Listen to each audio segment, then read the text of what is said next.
psixoterapevt qanaqa kasalliklar bilan shug'ullanadi? Psixoterapiya bu oddiy qilib aytganda suhbat bilan davolash. Asosiy qismi ruhiy kasalliklarda hech qanaqa laboratoriya instrumental tekshiruv tashxis qo'yishga yordam bermaydi. Va o'shaning uchun ham ba'zan bemorda bo'layotgan ruhiy o'zgarish bor yo'qligini bemor o'zi ham sezmaydi, uydagilar ham sezmaydi.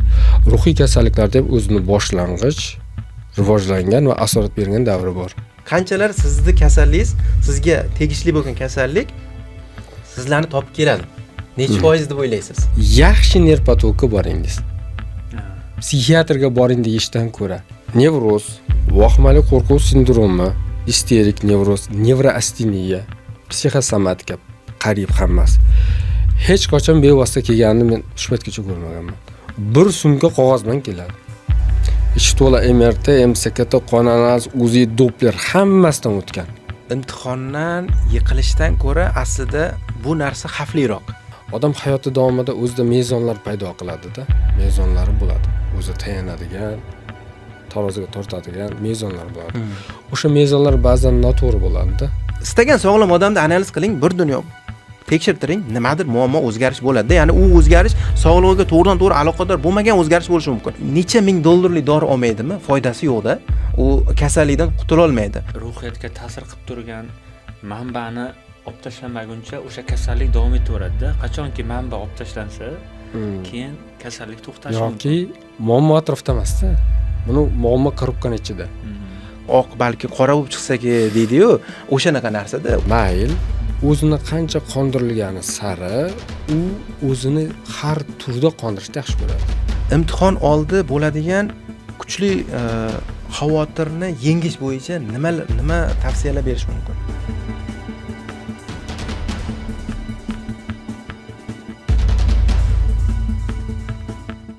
Assalomu alaykum do'stlar. Efirda 36.6 podkastning navbatdagi soni va men sizlar bilan allergolog, immunolog Jasur Davlatov, lor shifokori Ixtiyor Xurramov hamda bugungi podkastimizning mehmoni Azizbek aka Eraliyev, psixonevrolog mutaxassisimiz. Azizbek aka, xush kelibsiz. Xushvaqt bo'linglar. Bizni chaqirganimizga labbay deganingiz uchun sizga kattakon rahmat. Bugungi suhbatimizda sizni chaqirishimizdan maqsad hozirgi kunda odamlar o'rtasida nevrozlar, stresslar, xotira pasayishlari, uyquchanlik, charchoqlar, ijtimoiy muammolar juda ham ko'payib ketdi. Bular hammasi odamni psixologik holati bilan juda ham bog'liq. O'shaning uchun birinchi mehmonimizni chaqirishib, aynan psixonevrolog chaqirishimizdan maqsad shu ijtimoiy muammolarga ozgincha bo'lsa ham to'g'ri yechim tanlash maqsadida sizni chaqirdik. Kelganingiz uchun rahmat. Azizbek aka, o'zingiz haqingizda qisqacha ma'lumot bersangiz. Xo'p, men Eraliyev Azizbek, shifokorman. Toshkent tibbiyot akademiyasining davolash fakultetini tugatganmiz. Undan keyin psixiatriya yo'nalishi bo'yicha klinik ordinatura o'qiganmiz. Undan keyin ish faoliyatimiz orasida nevrologiya bo'yicha ham prekvalifikatsiya qilganmiz. Ya'ni nevrologiya sohasini ham bir-biriga yaqinligi uchun o'qiganmiz. Neyrofiziologiya, orada malaka oshirishlar, psixiatriya yo'nalishida ham bolalar psixiatriyasini o'qib chiqqanmiz. Keyin grant asosida Rossiya Federatsiyasida Sankt-Peterburgda Bexterov nomida psixiatriya va nevrologiya katta instituti bor. Bu yerda psixoterapiya bo'yicha malaka oshirib kelish nasib qilgan. O'sha sohalarni shu yillar davomida o'qib, o'zlashtirib, hozirda endi psixiatr shifokori ham nevrologiya bo'yicha ish yuritamiz. Rostini aytsam, og'ir ruhiy kasalliklar bilan ham ishlayman. Bu Toshkent viloyati 2-son ruhiy kasalliklar shifoxonasi bor. U yerda og'ir ruhiy kasalliklar bo'yicha reanimatsiyada gap. Va xususiy klinikada ham ish olib boramiz. U yerda ham psixiatriya, ham nevrologiya, yengil ruhiy o'zgarishlar, nevrozlar, boyaga aytganingizdek, ular bilan xususiy klinikada ko'proq ish olib boramiz. Psixoterapiyalar bilan, bolalar bilan ishlar olib boramiz. Zo'r. Azizbek aka, o'zi psixoterapevt qanaqa kasalliklar bilan shug'ullanadi? Bundan tashqari yana shunaqa kasblar borki, hozir birato'la hammasini farqlab olishimiz kerak. Nevrolog nima bilan shug'ullanadi? Qachon nevrologning vazifasidan chiqib psixolog yordami yoki-da psixiatr yordami, turli xil o'xshash sohalar bor. Buni o'zingiz juda yaxshi bilasiz. Shularni bizga bir ajratib bersangiz-da, aynan psixoterapevt nima bilan shug'ullanishini tushuntirib bersangiz, juda ko'pchilikka qiziq shu. Qarang, o'zi umuman bemorlarda, umuman insonlarda salomatligini tiklashda, salomatligini yaxshilashda tibbiyot bor. Tibbiyotda ruhiyatga aloqador 3 tagina soha bor. Hozirda katta bu neyroxirurgiya, nevrologiya va psixiatriya. Bo'ldi 3 ta. Va ularning keyin mayda-mayda shoxobchalari bor. Misol uchun neyroxirurgiya bosh miya to'qimasi, orqa miya uni shoxlarida yuzaga kelgan o'zgarishlarni xirurgik muolaja bilan to'g'rilaydi. Organik o'zgarishlar. O'smalardi, misol uchun qon quyilishi bilan yuzaga keladigan, misol uchun insultlar bor, jarohatlar bor, ular xirurgik muolajani qo'llaydi. Ikkinchisi o'sha xuddi bosh miya to'qimasi, orqa miya uni shoxlari chiqqan joylarini dori-darmonlar orqali yordam beradi. Oddiy qilib aytganda nevrologiya va fizioterapiya va boshqa muolajalar qo'shiladi. Endi 3-chi soha bor. Bosh miya to'qimasidan tashqari bizda ruhiy jarayonlar bor. Ruhiy jarayonlarda yuzaga kelayotgan kasalliklar u eng oddiy yengilidan boshlab eng og'irigacha. Ya'ni eng og'iri misol uchun shizofreniya kasalligi desak, o'zini bilmaydigan darajada tovushlar eshitib, ko'ziga narsalar ko'rinadigan og'ir kasallikdan boshlab eng oddiysi misol uchun depressiv epizodlar. Mazza qilib ovqatlanib o'tiruvdingiz, xush kayfiyatda, birdan yomon xabar eshitdingiz. Nima bo'ladi? Kayfiyatingiz tushkun bo'ladi. Ishtaha bitta bo'ladi. Tun sistemaga ta'sir qiladi hammasi. Eng qisqasi. Ana shundan boshlanib, og'irgacha bo'lgan hammasini psixiatriya davolaydi. Endi bu 3tasi. Bularning o'zining mayda-mayda yo'nalishlari bor. Misol uchun neyroxirurgiyani markaziy nerv tizimi, periferik nerv tizimi, psixiatriya tashxisoti, muolajalari va davolash ishlarida psixoterapiya degan yo'nalish bor. Psixoterapiya bu oddiy qilib aytganda, xalqona qilib aytganda suhbat bilan davolash. Bu oddiy suhbatdan ozgina farqli ravishda bu suhbatdan keyin bemorda o'zgarish seziladi. Kasallik belgilari ketib, o'zini yengil his qilib, misol depressiv bemorlar. O'sha sohalarni bo'lib ketganda psixoterapevt asosan psixoterapevtik muolaja bilan shug'ullanadigan shifokor. U dori yozmaydi ko'proq, u ko'proq suhbatlashadi. Siz bilan suhbatlashish davomida sizga tibbiyotda isbotlangan, tajribaviy jihatdan tasdiqlangan psixoterapiya usullari bor. Kognitiv поведенчеlik psixoterapiya bor, ratsional psixoterapiya bor, suggestiv psixoterapiya bor. Turlari ko'p. Shularni qo'llagan holatda yordam beradi odamlarga. Mana shu ish bilan shug'ullanadigan psixiatr mutaxassislari psixoterapevt deyiladi. Endi shu yerda bitta narsani ilova qilib ketish kerak. Psixologiya, psixolog bor. Shunaqa. Bu umuman tibbiyotga aloqador bo'lmagan. U pedagogika sohasi. Oddiy qilib aytganda u bemor bilan ishlamaydi, oddiy qilib aytganda. Endi qiziq tomoni. Misol uchun, siz allergologsiz. Bemoringizda tashxis qo'yishda nimalar ishlatasiz? Laborator instrumental. Nima ishlatasiz? Masalan, asosiy bizada in vivo, in vitro tekshiruv deb oladigan bo'lsak, qon orqali, eng asosiy tekshiruvlar qon orqali, immunoglobulинlar, allergenlarga xos bo'lgan immunoglobulинlar sintezi yoki allergiya prosess, umumiy qon tahlilidagi o'zgarishlar, immunogramma, xullas qon orqali tekshiruvlar. Qo'shimcha yana teri orqali sinamalar bo'lishi mumkin. Yokida keyin astmasi bilan keladiganlarga maxsus spirografiya, spirometriya degan o'pkani funksional holatini tekshiradigan usullar bo'lishi mumkin. Shularni tekshiramiz biz. Sizda-chi? Bizda ham shunaqa. Birinchi navbatda bemor shikoyati, ikkinchi yo'q, laborator instrumental. Laborator tashxis qo'yish uchun. Tashxis qo'yish uchun birinchi, hozir bizda zamonaviy tekshirishda LOR kombaynimiz bor. Endoskop yordamida LOR organlarini tekshiramiz kamera bilan. Kamera bilan ko'rasiz. Ko'zimiz bilan ko'ramiz kamera orqali. Keyin rengenologik tekshiruv bor, laborator tekshiruvlarimiz bor. Qo'shimchasiga kerak bo'lsa MCKT qilamiz. Asosiy tekshiruvlarimiz mana shular. Sizda ham bor laborator tekshiruvlar, ya'ni teriga sinama qo'yish yoki boyagi laborator analizlarga qarab siz endoskop kamera orqali ko'rasiz. Bizda yo'qda shu narsa. Psixiatriyada laborator instrumental tekshiruv yo'q. Iga qilinadi-yu, ensefalografiya. Yo'q. Ular nevrologik. Ular asosan nevrologiyada va asosan psixiatriyadagi tekshiruvlar boshqa kasallikni inkor qilish uchun tekshiriladi. Yoki psixiatriyani bir qismlari bor, geronto psixiatriya, qarilik, demensiyalar, Alsgeymer kasalliklarining orqasida o'shalarda ishlatilishi mumkin. Lekin qariyb asosiy qism ruhiy kasalliklarda hech qanaqa laborator instrumental tekshiruv tashxis qo'yishga yordam bermaydi. Va o'shaning uchun ham ba'zan bemorda bo'layotgan ruhiy o'zgarish bor yo'qligini bemor o'zi ham sezmaydi, uydagilar ham sezmaydi. Ana endi uni o'zi asli psixiatr ajratib beradi. Endi psixolog misol uchun sog'lom odam bilan ishlaydigan odamga hamma laborator tekshiruvlari yaxshi, MRC yaxshi, allergologik tekshiruvlar yaxshi kelgan inson ruhiy kasal bo'lishi mumkin-da. U bilan psixolog ishlamaydi. Mana shu yerda sal chalkashlik yuzaga keladi. Shuning uchun psixolog o'zining sohasini yaxshi bilsa, birinchi qiladigan ishi ruhiy o'zgarishni biladi u. U psixiatrga yoki psixoterapevtga yo'naltiradi. Psixiatr uni suhbat davomida biz tashxis qo'yamiz, aniqlaymiz.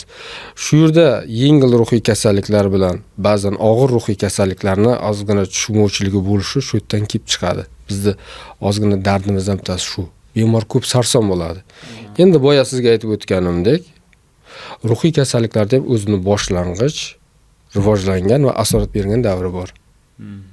Appendisit 3 kunda davolamasangiz, flegmanoz, keyin yoriladi, qorin bo'shlig'iga infeksiya tarqaladi, peritonit.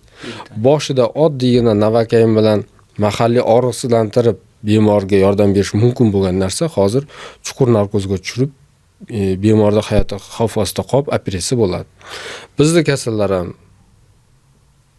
kasalligini bilmagandan keyin 1 yil, 2 yilda kasallik asorat beradi. Tuzalish qiyin bo'lgan jarayonga o'tib ketadi. Va u bemorga keyin psixiatrga olib kelgandan keyin natija bo'lishi qiyin bo'ladi. Mana shu oddiygina neyroxirurgiya, nevrologiya, psixiatriya va ulardan ozgina boshqa yo'nalishdan kelgan psixologiyani farqlamaslik, bemorlarda tashxis qo'yishda, laborator instrumental apparatlarda tekshiruvda yaxshi chiqishlik ko'pchilikni ozgina chalkashtirib qo'yadi, tushunmovchilik yuzaga keladi. Shuning uchun bularni birinchi navbatda bilib olishni tavsiya qilardim. Barcha kasalliklarni o'zi tibbiyotda agar O'zbekistonda eng ko'p tarqalgan kasallik desa, yurak qon tomir kasalligi nomeradian bo'lsa, asl tagida, o'zagida psixologik buzilishlar, nevrologik buzilishlar bo'lishi mumkin. To'g'ri. Endokrin oladigan bo'lsak, birorta endokrin gormonlar balansining buzilishi bo'lishi mumkin. Hattoki bizlarning sohada ham shunaqa kasalliklar bor. Xolinergik qavarchiqlar degan diagnozimiz borda, u ruhiyat bilan bog'liq, ya'ni nerv holati bilan bog'liq.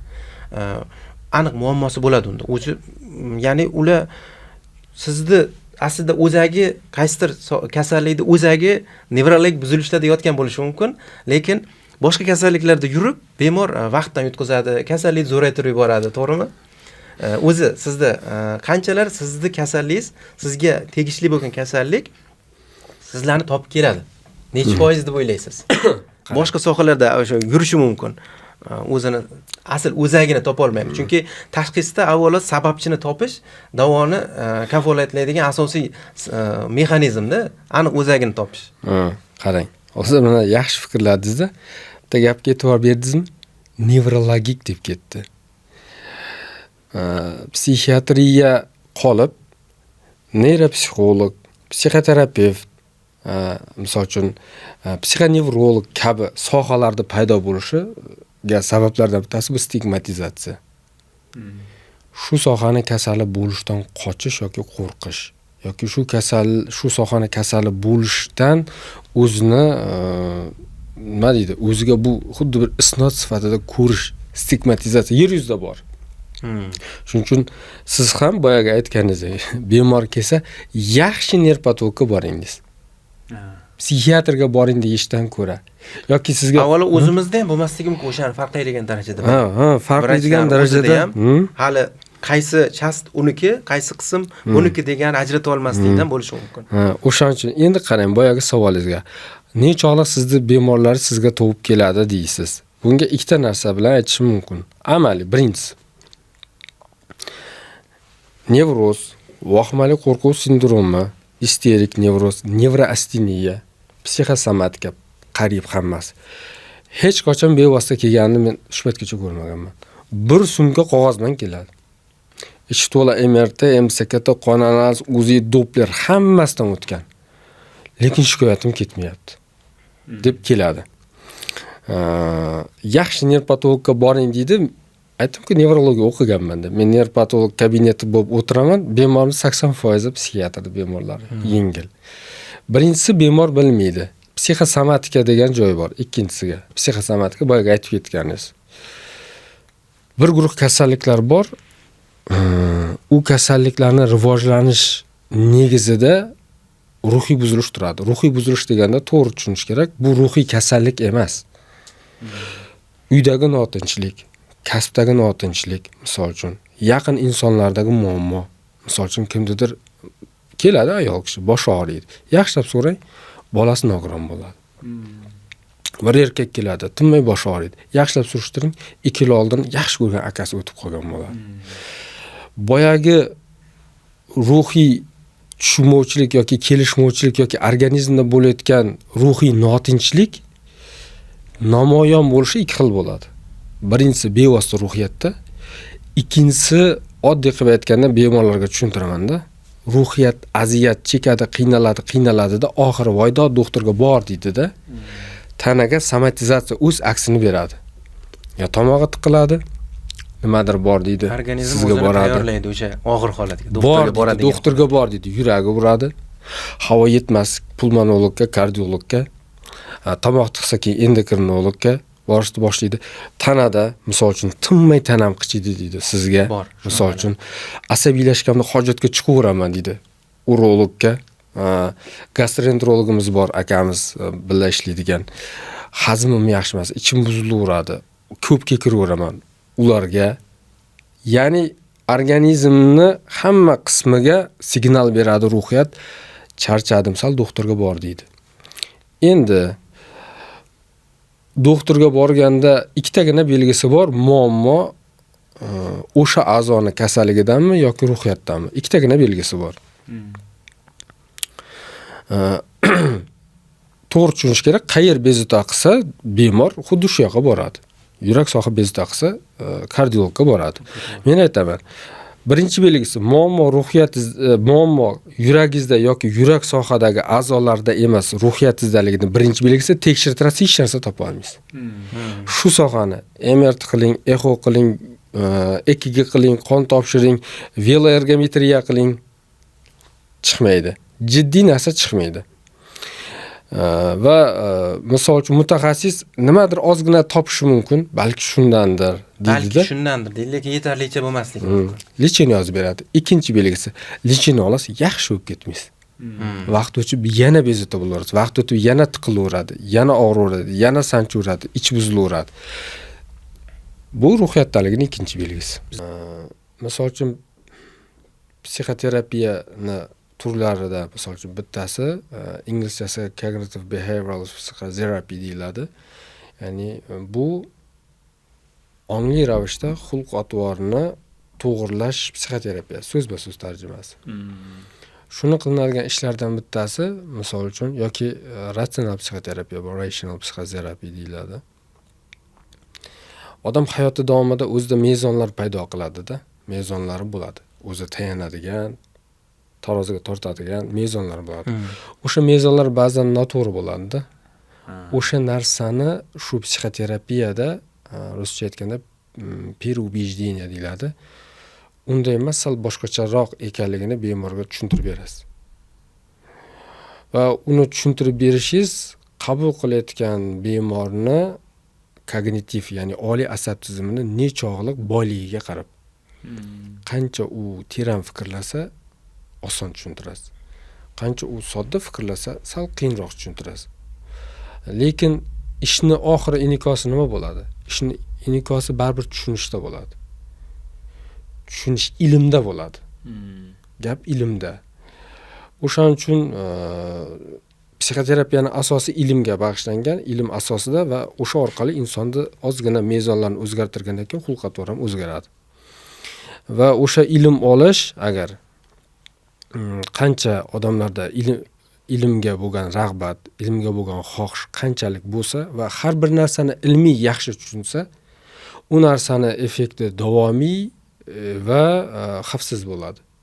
Ya'ni boshida aytib o'tganimiz, ruhiyat nevropatolog, neyroxirurg, psixiatr. Psixiatr keyin u psixoterapevt, terapsixolog kabi turlarga bo'linib ketadi. Psixologiya umuman boshqa narsa. Tartibli tushunib, o'rganib, o'zini organizmdagi holati ham. Lor shifokorga bordim, ko'rsatdi kamerada. Allergolog shifokorga bordim, mana analizlarni o'zimga ko'rsatyapti, mana bemornikini ham ko'rsatyapti. O'zgarish yo'q ekan degan narsani sizdan agar u ilm qilib olsa, u necha yil o'qigan-ku bu. Ishor avvalo o'sha oltdagi mutaxassisga to'laqonli o'zini topshirsin. O'sha topshirish uchun ham sal odamda ilm bo'lish kerak-da. Bu shu sohani ichida yuribdi-ku. U aksini aytib, tomog'ingizda narsa bor ekan deb olib yursa bo'ladi-yu yoki sizda allergiya bor ekan, qabulimga kelib turasiz desa bo'ladi-ku. Qatnasam bo'ladi-ku. Bunga foyda-ku. Nima uchun u o'zidan boshqaga yuboryapti? Bu mutaxassisda degan narsani qabul qilishdan qo'pol qilib aytaymi, ilm bo'lish kerak odamda. O'shanda u tezroq переубеждениyaga keladi. Tezroq uni ozgina dunyoqarashi o'zgaradi. Protokollar bor. Bizani masalan allergik kasalliklarda surunkali qavarchiq degan kasalligimizni sababi topilmaydigan turi idiopatik deymiz. Hech qanaqa sababi topilmagan turi deymiz. Va butun uni bir nechta turlari bor. 8-10 ga yaqin turi bo'lsa, shu qavarchiqlarni eshak yemi deydi xalq orasida, surunkali shaklini. Shuni bir nechta shakllari bo'lsa, umumiy shakllarni 90% idiopatikka kiradi. Ya'ni sababi millionta analiz qiling, topilishi mumkin. Masalan, gijja chiqdi, gijjadandir deb o'sha vrach davolashi mumkin. Qarayapti, sizda disbakterioz, ichagingiz buzilgan, oshqozoningizda muammo bor deyishi mumkin. Uni davolayapti, o'xshamayapti, kasallik ketmayapti lekin. Ko'ryapti, analizlarda, ya'ni istagan sog'lom odamni analiz qiling, bir dunyo tekshirtiring, nimadir muammo o'zgarish bo'ladi. Ya'ni u o'zgarish sog'lig'iga to'g'ridan-to'g'ri aloqador bo'lmagan o'zgarish bo'lishi mumkin. Vaqtinchalik o'zgarishlar ham bo'lishi mumkin. Lekin tekshirilgandan keyin vrach majbur davolab ko'radi hammasini. Umid deb. Lekin tuzalavermaydi. Shunaqa bo'ladiki, oxiri nuqta sizni sohangizni bemor bo'lib chiqadi o'sha. Uni muammosi bartaraf bo'lmaydi. Masalan, aytaylik, ikkinchi turmush paydo bo'lib, turmush o'rtog'ida ayol kishi bo'lsa, masalan, va bitta uyda ikkita ayol bilan yashaydigan holat bo'ladi. U qo'zg'atuvchi faktorni yo'qotmasa, necha ming dollarlik dori olmaydimi? Foydasi yo'q-da. U kasallikdan qutula olmaydi.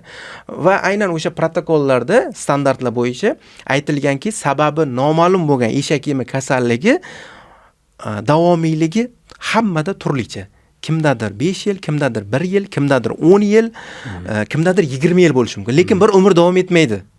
Ruhiy muammo hal bo'lguncha. Ruh shunaqa bo'ladiki, biz endi umumiy qilib ruhiyatga bog'lamagan paytda o'zidan o'zi yo'qolishi mumkin degan sabab aytiladi. Aslida o'zidan o'zi yo'qolish degan narsa yo'q. O'zidan o'zi yo'qolishda o'zaklari bor-da. O'zaklar ya'ni bo'lishi mumkin.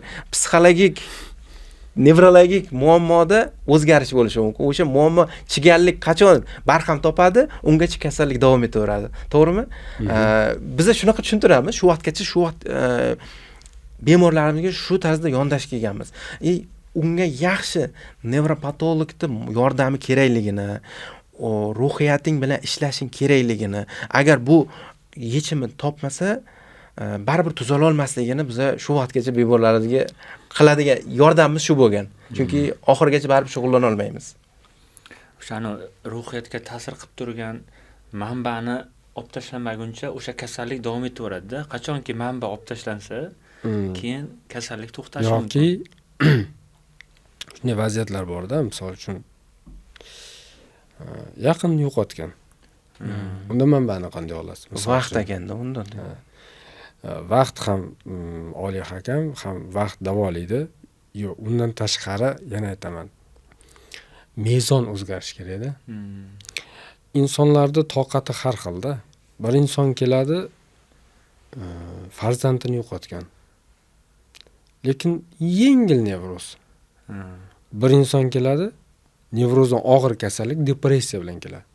So'rasangiz ishdan bo'shagan, ishdan bo'shab ketgani uchun depressiyaga tushgan. Hammani toqati har xil. Bu birinchisi. Ikkinchisi, qanday holat bo'lmasin, qanday muammo bo'lmasin, yechilish muddati bo'ladi, shunday muammolar o'zgartirib bo'lmaydi boyagidek. O'shanda faqat agar atrof o'zgarmasa, atrofga qarash o'zgarish kerak. Chunki sizdan ham og'ir sharoitda yaxshi yashayotganlar bor. Bemorni ko'rasiz, uyga borsangiz, moliyaviy muammo umuman yo'q. Ana bir skori tez tibbiy yordamda ishlaydigan o'rtog'im aytdi. Bir xonadonga bordim. Men xonadonga kirgan gilamni biz yerga qo'ymaymiz, biz devorga ilamiz degandi-da, qimmatligidan.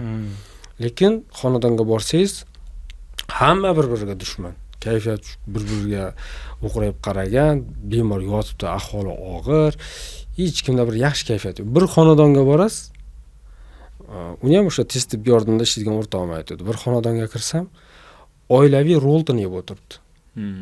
Moliyaviy holati yaxshi emas. Lekin hamma xursand. Baxtli. Demak, muammo nimada bo'ldi? Muammo atrofda emas-da. Buni muammo korobkaning ichida. Korobkaning ichidagi mezonlarni to'g'rilaysiz, unus paydo bo'ladi. Unus bor narsani sezish, bor narsani sezib, oddiy qilib aytganda undan zavq ola bilish. Sizni misol uchun hozir bor narsangizdan sezib yurish bu unusda. Mashinangiz bor, kimdadir mashina yo'q. Oilangiz bor, kimdadir oilasi yo'q. Farzandingiz bor, kimdadir farzandi yo'q. Uyingiz bor, kimdadir uyi yo'q. Hamma narsani bilish unus. Endi shunday narsa bor, bemor o'sha nevroz holatida yoki depressiv holatlarda, ayniqsa vahimali qo'rquv nevrozlarida yoki nevrosteniyalarda ozgina shavqqa tushib qoladi. Bor narsani ham sezmaydi-da. Ko'zning oldiga olovday bitta narsa ko'rinadi, faqat shu bilan yashab yuraveradi. O'shanda o'sha istayotgan narsasini hosil qilish bilan bo'lmaydi-da. Boyagidek boshimning ichidagi mezonlarni to'g'rilaysiz. Boyagidek bemorni qanchalik ilmi ko'pligiga qarab perubejdiya qilasiz. Bemor bor holatiga rozi bo'ladi. Juda yaxshi narsani ochib berdi. Shu bosh miya, miyamizda joylashgan mezonlarni shakllanishi o'zi qanaqa shakllanib qoladi, nimalarga bog'liq, qachon, misol uchun aynan kasallikka chalingandan keyin u mezonlar xatoligini bilgandan ko'ra oldinroq bilish uchun nima tavsiyalar bera olasiz? Mezonlarni, ya'ni oq balki qora bo'lib chiqsa kerak deydi-yu, o'shanaqa narsada o'ylab yurgan narsamiz har birimizda balki noto'g'ridir, o'sha mezonlarimiz noto'g'ridir va biz shu uchun qiyin, o'zimizga hayotni qiyin qilib yuborgan bo'lishimiz mumkin. Qanaqa tavsiyalar, umuman nima qilish kerak to'g'ri shakllanish uchun, biz baxtli to'g'ri hayot kechirishimiz uchun? Endi bu savolingizni mencha hamma qiziqsa kerak yer yuzida. Qarang, o'sha bolalar psixiatriyasiga shu qiziqib o'qidim, sababi ko'p narsa bolalikdan boshlanar ekan dedim-ku. O'zi hozir biz katta mavzularni ochib yordik-da. Mayli yuzak ko'ramiz, chunki uni ichiga kiramiz, podkastni faqat shunga bag'ishlanib qoladi. Qarang, mana misol uchun bolani tarbiyalash davomida bolacha tug'ildi, hech narsani bilmasdi, faqat onasini emardi, uxlardi, yig'lardi. Hojat bilan ovora edi. Keyin u atrofga qiziqishni boshladi. Onasini tanidi, keyin dadasini tanidi, keyin o'yinchog'ini tanidi. Keyin sutdan boshqa narsani so'rashni boshladi. Sekin o'tirishni boshladi, yurishni boshladi. Olamga kirgani sari uni ehtiyojlari oshib boraveradi.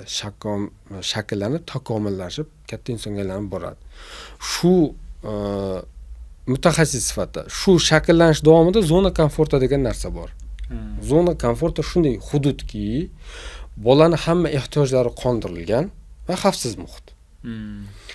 Zona komforta, ya'ni qulay zona, bola katta bo'lgani sari sekin asta torayish kerak. Ayniqsa bu o'g'il bolalarda tezroq, qizlarda sal sekinroq. Ya'ni bola o'zi uchun xavfsiz va hamma ehtiyojlari qondirilgan muhitdan 2-3 yoshdan boshlab chiqish kerak. oddiy kiyimini o'zi topishi, sekin-sekin kiyimini o'zi kiyishi, o'zi ovqatlanishi, hojatini o'zi qilishi, shaxsiy gigiyenik ishlarni o'zi bajarishi, sekin-sekin darslarni o'zi bajarishi, biron bir to'garaklarga o'zi qatnashi, o'zi yutuqlarga erishi, o'zi birinchiliklarda olishi, o'zi sekin-asta biron bir narsalarni ozgina kashf qilishi, katta bir marralarga erishish uchun katta ishlarga o'zi qadam tashlashi kerak. O'sha zona komfortda sizga aytsam, ko'p kutilgan farzandlarda, birinchi nevaralarda, 4ta qizdan keyingi o'g'illarda zona komforti yopilmaydi uncha-munchaga. Oxirigacha uni Oilani erkasi kumir simi, uni yuziga hamma qaraydi. Buni yig'latish kerak emas, buni xafa qilmanglar. Voy, biz buni qancha yil kutganmiz. Zona komfortda bola 8 yosh hali yopilmagan. Bola 12 yosh haligacha, misol uchun, uni darslarini yo opasi qiladi yo onasi qiladi yoki o'qimasa ham unga baho qo'yib beradigan sharoit qilib berishgan. Bola 17-18 yosh hali o'zi pul topmagan. Ana shu bolani nevroz bo'lishi, nevrosteniyaga tushib qolishi, vahimali qo'rquv sindromiga, depressiv epizodlarga tushish ehtimoli baland. Ozgina hayotda bitta sinovi unda zona komfort katta, hamma narsa bor, to'satdan nimadir yo'qolib qoldi. Zona komfortdan chiqib ketdi. Depressiya. Moslasholmaydida, moslashadigan bosqichdan o'tib ketib bo'lgan o'zi. Yashang. Ana endi u ikki xil ko'rinishda bo'ladi. Boyagi mavzuga qaytamiz. Yo u tanasida shikoyat bo'lib, doktor yurishni boshlaydi. Yoki haqiqiy ruhiy buzilish boshlanadi. Keyin hozir stress odamlarda, ayniqsa shahar sharoitida men shuni farqladim. Qishloq sharoitida yashagan odamlar bilan shahar sharoitida yashagan odamlarda stresslar boshqacha. Qishloqda stress kam. Nimagadir. Shahar sharoitida yashagan odamlarda stress juda ham baland. Hozir stress mavzusini ham ochib olaylik. Nimaga shaharda stress ko'proq? Ne только shaharda, nafaqat shaharda. Urbanizatsiya deng. Urbanizatsiya foizi baland joyda bu nevroz foizi yuqorida. Bu statistika to'g'rimi bu narsa? Bu bemalol ko'payib ketganda odamlar. Bitta bizda emasda.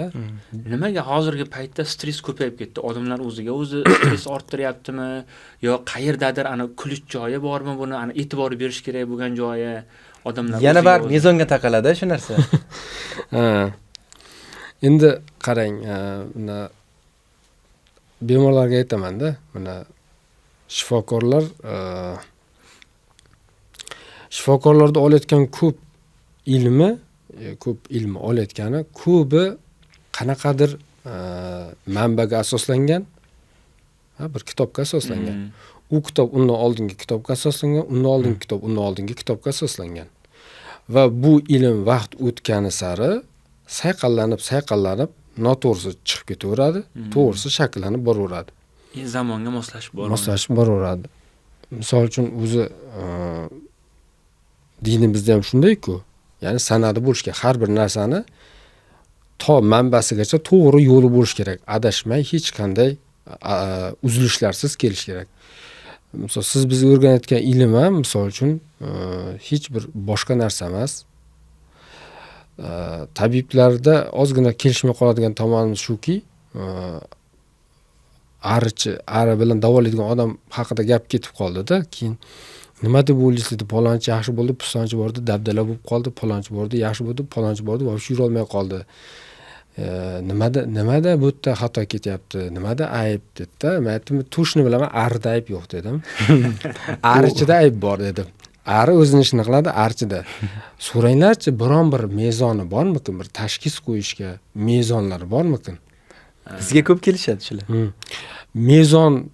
Mezonni ilmga asoslanib qo'ysangiz, oson bo'ladi. U xoh farzand tarbiyasi bo'lsin.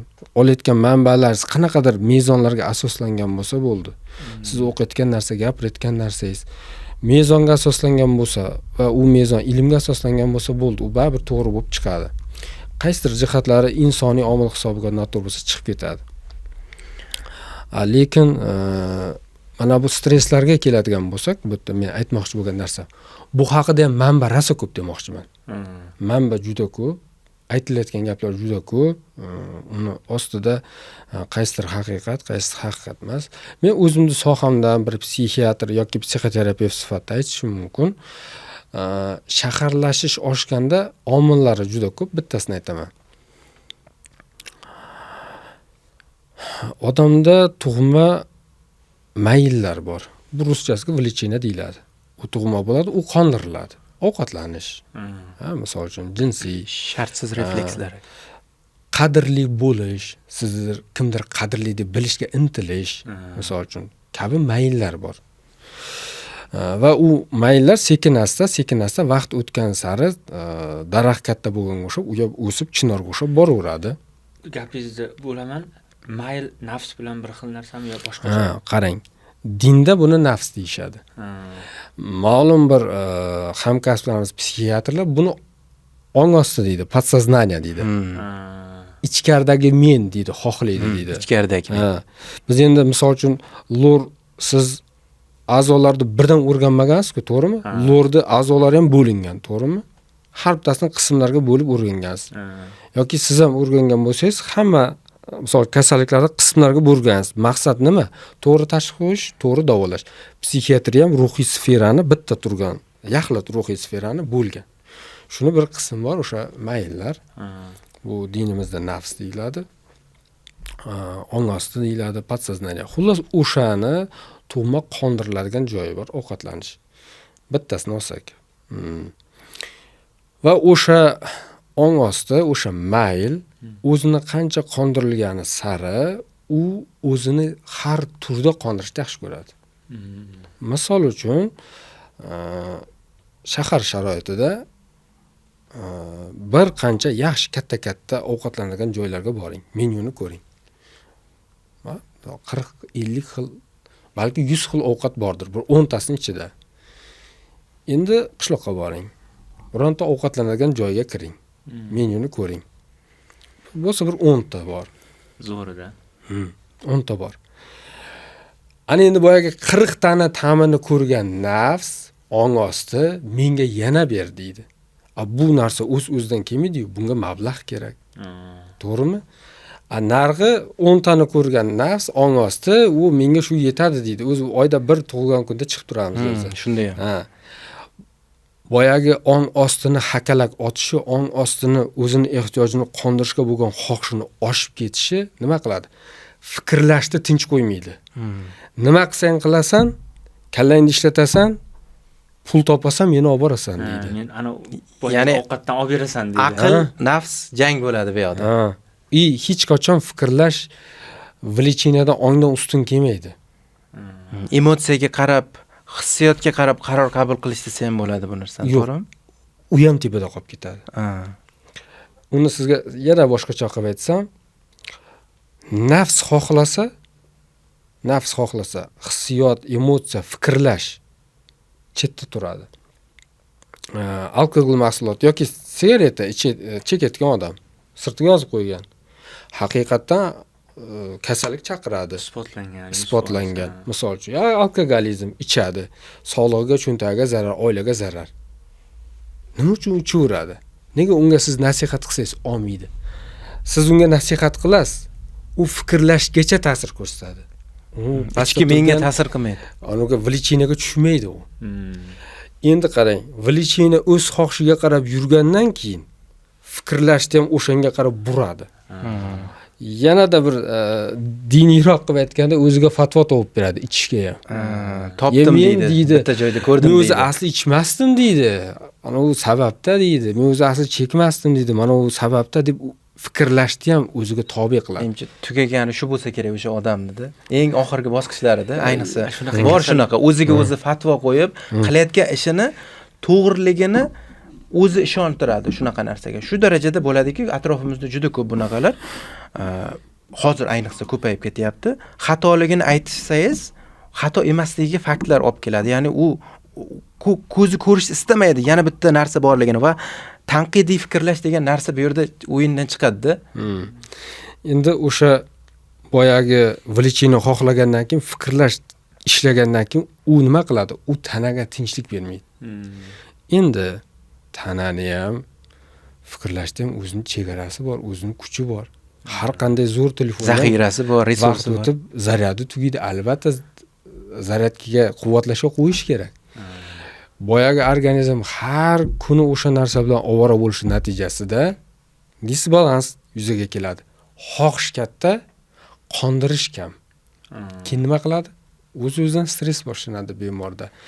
Real hayot bilan ichkaridagi ideal hayotda tafovut oshib ketadi.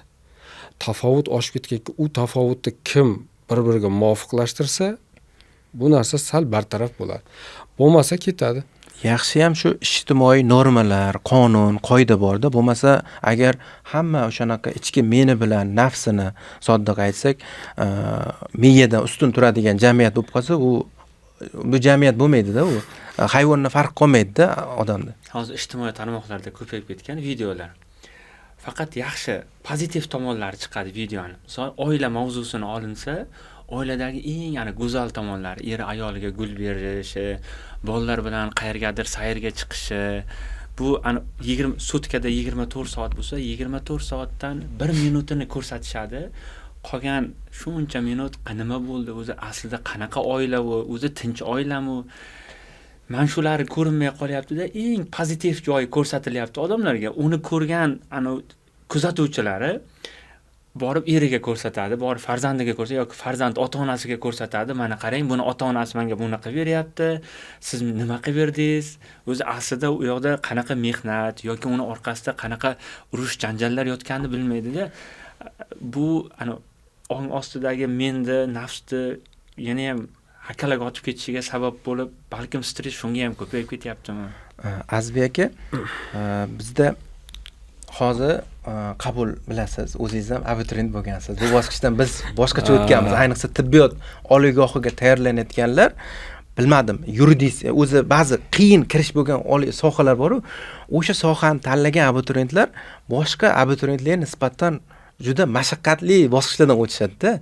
Balki o'zim shu bosqichga o'tganim uchun ko'zimga shunaqa ko'rinayotgandir. Hammasini ham qiyinchiligi bo'lishi mumkin. O'sha davrda boshqacha bir nevrologik buzilishlar bo'ladi. Psixiatrik deymizmi? Bu o'tkinchi davrdagi xos o'zgarishlar bo'lishi mumkin.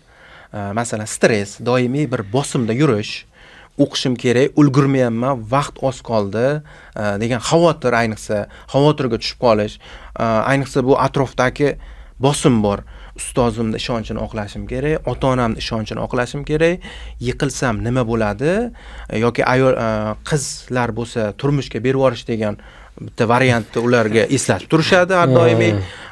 Ya'ni atrofda yuklama shu darajada ijtimoiy bosim ko'p. Bu mana shu narsalar haqida bir savollarimiz bor edi. Bir foydali tavsiyalar qilib, shu bizlarni ko'rgan singillarimiz, ukalarimizga bir manfaatli bir maslahatlar, tavsiyalar bo'lsa berib ketmoqchi edik. Birma-bir sizga savollarni beraman mana shu narsalarni. Ya'ni imtihon oldi bo'ladigan kuchli xavotirni yengish bo'yicha nima tavsiyalar berish mumkin? Imtihon oldi bo'ladigan hayajon, qo'rquvlarga mutaxassis sifatida boya gaplashib o'tgan narsamiz. Real hayot va ideal. Idealida nima tezroq institutga kirish kerak, iloji boricha misol grant kirish kerak. Xullas bu yil qolib ketmasi kerak, ilinish kerak. Real hayotda hali unday emas. Hali imtihon ham boshlangan yo'q. Hali imtihonga kirgani ham yo'q. Boyagi ichkarida bo'lgan yuklamani oshib ketishi, ya'ni o'sha mas'uliyatning ko'payib ketishi real hayot qolib, bosh miyani ichida jarayon oldinga qarab ketib qoladi. U go'yoki imtihon topshiradi, go'yoki u yiqildi, go'yoki uni boyagiday erga berib yubordi yoki bo'ldi, bu ish o'xshamaganligidan boshqa variant berib yubordi. Birinchi o'rinda qilinadigan narsa bu boyagi noradrenalin tizimi bilan bog'liq. Qancha odamda hali sodir bo'lmagan narsaga nisbatan voqealar rivojini miyada oshib ketishi buyrak usti bezidan noradrenalinni chiqarishni oshiradi. O'z-o'zidan simpatik nerv sistemasini aktivlashtiradi. U yurak urishini tezlashtiradi, qon tomirlarini toraytiradi. Bosh miyada esa noradrenalinni o'zi ozgina vahima qo'rquv beradi. Hali amalga oshmagan narsa uchun bo'layotgan rejani oldinga o'tib ketishi endi normal ishlayotgan miyani ham balansdan chiqarishni boshlaydi. Shuning uchun birinchi qilinadigan ish o'zi asli xotirjamlik. Hali bo'lmagan narsa uchun xulosa chiqarmaslik bo'ladi o'zi asli. Mana hozir bemor bilan o'tirganda aytamiz, "Men hozir qayerdasiz?" "Hozir uydaman." "Men hozir qabuldaman." "O'tiribsiz." "Hozir uyda ham emassiz." Misol, imtihonda ham emassiz. Test ham topshirganingiz yo'q, hali mandat ham chiqqani yo'q, hali hech narsa bo'lgani yo'q. Hozir siz shu yerdasiz, uni oldinga ketishni hojati yo'q. Ikkinchisi, siz ming oldinga ketib o'qishga kirmaganda bo'ladigan narsani o'ylagan bilan yoki ishi o'xshamaganda o'ylagan bilan sizni organizmingizga ham, bosh miyangizga ham faqat zarari bor. Bundan hech kimga foyda yo'q, ayniqsa abituriyentga.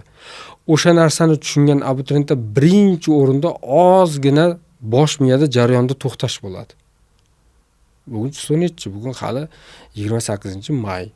Imtihongacha hali 2 oy bor. Meni bu hadigim, bu meni qo'rquvim, meni faqat zararimga yurar ekan, faqat buyrak ustidan noradrenalinni chiqarib vahimamni ko'tartiradi xolos.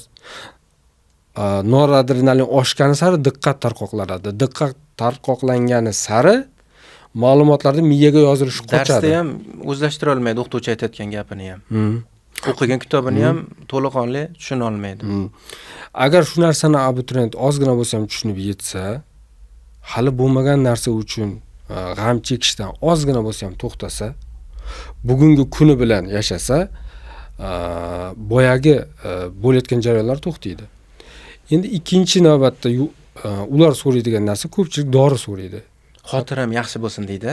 Shuni o'qib kitobni yodlab olay deydi. Shunaqalar. Endi bir narsani to'g'ri tushunish kerak-da. Endi shuncha yil abituriyent bo'ldik, abituriyent bo'lganimizdan keyin ham qanchadir muddat abituriyentlar tayyorladik, dars o'tdik. Tashmin talabalarda uchrab turadi bu. Bironta o'qigan, mehnat qilgan bolani qolib ketganini ko'rmaganman men. Deyarli o'qigan bolani qolib ketganini men deyarli ko'rmaganman. O'zi ko'zlagan darajaga chiqmasligi mumkin, grantga kirmasligi mumkin, lekin bu baribir kontraktga qabul qilinadi. Mehnatiga yarasha hayotdagi o'rni o'sha o'qishda bo'lmasligi ham mumkin. Aynan o'rnim mana shu kimdir qaysidir taqdir taqozosi bilan o'sha yo'nalishga kirib qoldi. Masalan, akademik litseyda yoki maktabda medik bo'laman deb yoki kimdir jo'ralari bilan, oshna og'aynilari bilan maqsad o'sha yerda paydo bo'ldi, lekin o'qishga kira olmasam tushkunlikka tushib qolishadi. Kira olmasam bo'ldi, hayot to'xtadi, chunki maqsadimga erisha olmadim deydi. Aslida juda ko'p muvaffaqiyatli insonlar ko'p bilamiz. Biz bilan birga tayyorlanib yurgan har bir sizda ham bo'lishi mumkin, senda ham bo'lishi mumkin. Biz bilan birga tayyorlanib, lekin o'qishga kira olmasdan yoki o'qishga kirib qaysidir etapda o'qishdan tashlab ketib ham boshqa sohada bir lider bo'lganini, yetakchi bo'lganini, shifokor bo'lib yuribsanmi deb ustimizdan miyig'ida hazillashib qo'yadigan darajaga yetganlar ham bor-da. Aynan biz o'zimizcha o'ylaymiz-da, hamma narsani maqsadimiz shu, hayot to'xta. Aynan abituriyentlikda mana shu qo'rquv bo'ladi-da. Kim bolalarda shunaqa narsa bo'ladiki, biz o'zimizda ham ko'p bo'lgan, o'qishga kira olmasa bo'ldi, hayot to'xtaydi. Sen aytgan narsa o'qishga kira olmasdan o'zi umuman boshqa sohaga burilib ketib, umuman boshqa sohada juda katta yutuqlarga erishgan odamlar juda ham ko'p. Bitta narsani bilib olish kerakki, diplom hech narsani hal qilmaydi. Ayniqsa qilgan mehnatiga achinishdi odamlar, mana kimdir biznes qiladi. Milliardlab pulga kuyishi mumkin, millionlab dollarga yoki qanchadir mablag'iga misqollab yiqqan puliga kuyishi mumkin. O'xshamadi ish deydi, boshqa ishga boshlaydi. Kuchli bo'lsa yoki tushkunlikka tushib qoladi o'shanda. Bu abituriyentlik davrida bir maqsadni oldiga qo'yib, o'shanga erishish uchun qilgan mehnati ham bu o'zi uchun ajratgan sarmoyasida, ham sarmoya, ham mablag' tomonlama, ham umr tomonlama tikyapti. Va erisha olmasa o'shanda kimdir o'ta tushkunlikka tushib, hayotdan qanchadir vaqtgacha o'zini qobog'iga o'ralib oladi, jamiyatga qo'shila olmay qoladi, qayta tayyorlanishga keyingi yil uchun ham kuch topa olmaydi. Kimdir esa boshqacha aksiga olib yanada kuchli bo'lishiga o'sha yiqilish sabab bo'ladi. Kerak bo'lsa shunaqalar bo'lgan, kontraktga kirib tashib ketganlar. Kelasi yil grantga kiraman. Shu darajada ichida kuchli bo'lgan. Bu kuchlilik ham ruhiyat bilan bog'liq, to'g'rimi? Har kim ham bunaqa holatga bo'lmaydi-yu.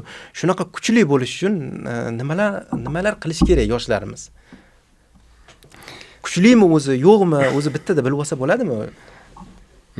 Qanaqadir testlar bordir, qabulingizga kelganda masalan bittada bilasiz-ku, bu sal hayot qiyinchiliklarni ko'rmagan yoki bu qiynaladigan yosh yoki men bu anchagina pishiq hayotga chidamli yosh degandek. Endi mutaxassis sal boshqacha qaraydi-da ba'zi narsalarga.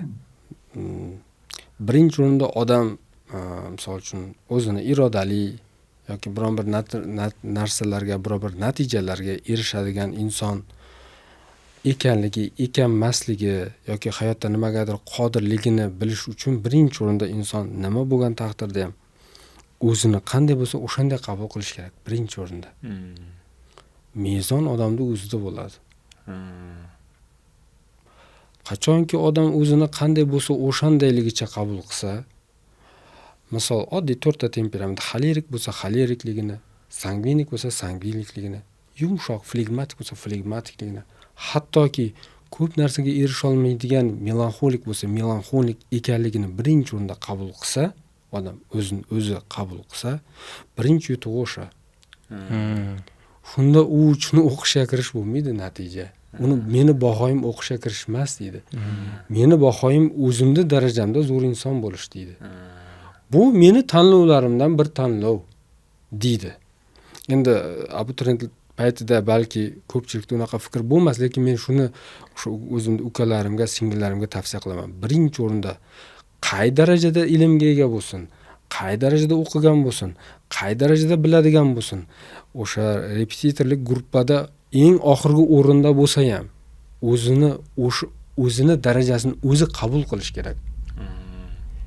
O'zi bilan o'zi kelishish kerak. Borligicha qabul qilishi va atrofdagilarni ham mana shuni moslashtirish kerak. Chunki asosiy muammo ham kimdir darajasidan yuqori narsani ota-ona kutishidan boshlanadi-da shu muammolar.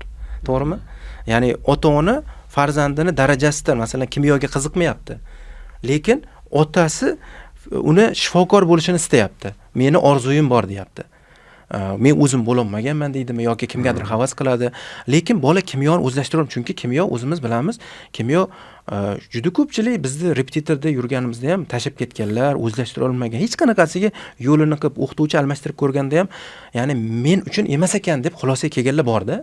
Lekin bosim u o'qiveradi, o'sha umrini, o'sha otasini yoki yaqinlarini yoki o'zi hali anglab yetmagan noto'g'ri qo'ygan maqsadi sabab umrini o'tkazib davom etaveradi tayyorlanishda. Juda yaxshi tushuntirdingiz-da hozir. O'zini anglab olishda eng asosiy narsa. Manfaatli bo'lsa kerak ko'pchilikka eshitib yurganlar. Jigulida yurgan odam bilan, misol uchun Malibu 2 turboda yurgan odamning farqi bo'ladi-da. Jigulida yurgan, bu degani ikkalasi ham texnikada yuribdi. Misol uchun tushuntirayman. Jigulini baribir maksimal chiqish yoki Jiguli demaylik, qo'polroq. Nexia'da yuradigan odam yoki Lacetti'da yuradigan odam bilan yoki Cobalt'da maksimal tezligi bor uni. Misol eng Cobalt'da men haydab ko'rganman, eng maksimal zavodskoy bilan 178-177 ga chiqadi. Lekin Malibu'ni motori ham boshqa, uni o'zi umuman bu boshqa mashina. U bilan даже 250-280 gacha bemalol chiqib ketadi-da tezligi. Ikkalasi ham yo'lga boradi, lekin baribir. O'sha aytgan manzilingizga bu sal tezroq boradi, bu sal sekinroq boradi. Lekin ikkalasi ham manzilga bora olmaydi degani emas, manzilga boradi. Reaksiya normasini bilish kerak bo'lar ekanda, o'zini anglab olish kerak. Albatta. Ham yana shu joyga mana shu mashina misoliga bittada aytib ketish mumkin. O'zini boricha qabul qilgan inson o'sha deylik Nexia 2 da deylik ketyapti, keyingisi Malibu'da ketyapti. Malibu 2 turbo. O'zini qabul qilgan inson bo'lsa, Nexia 2 da ketayotgan inson o'sha Nexia 2 dan maza qilib ketadi. Matiz emas, misol uchun Spark emas. Nima mashin bo'lganda ham men Nexia 2 minishni orzu qilganman. Nexia 2 meniki deb turib ketadi. O'zini qabul qilmagan inson Malibu'da bo'ladi-da. Men Inomarka minishim kerak edi. Men shu Inomarkaga arzirdim. Nega men Inomarkada emasman deydi-da, tagida turgan Malibu'ni sezmay yashab ketadi. U uchun bu Nexia 2 da yurganda ko'zi bilan qarash kerak o'ziga avvalo. O'shanday narsa. Misol shukr qilish kerak deganida bu. Borida. Misol o'sha kimdadir Nexia 2 ham yo'q, piyoda yuribdi. Даже kimlardadir oyog'i ham yo'q. O'sha oyog'i yo'q odam navorot hayotdan zavqlanib mazza qilib yashab yuribdi. Boricha qabul qilib o'zini. Shukur qilolmayotgan oddiy sog'lig'idagi muammodan shikoyat qilib kelishadi-yu, sog'lom deymizda ba'zan. Hech qanday dori yozib bering deydi-da, ukol yozib bering, tabletka emas, sirop emas. Kasal deydi-da, yo'q, hech narsa qilmaydi. Nima kerak ortiqcha zahar, ortiqcha dorini tanasiga kiritib desa, dori istaydi o'sha narsani.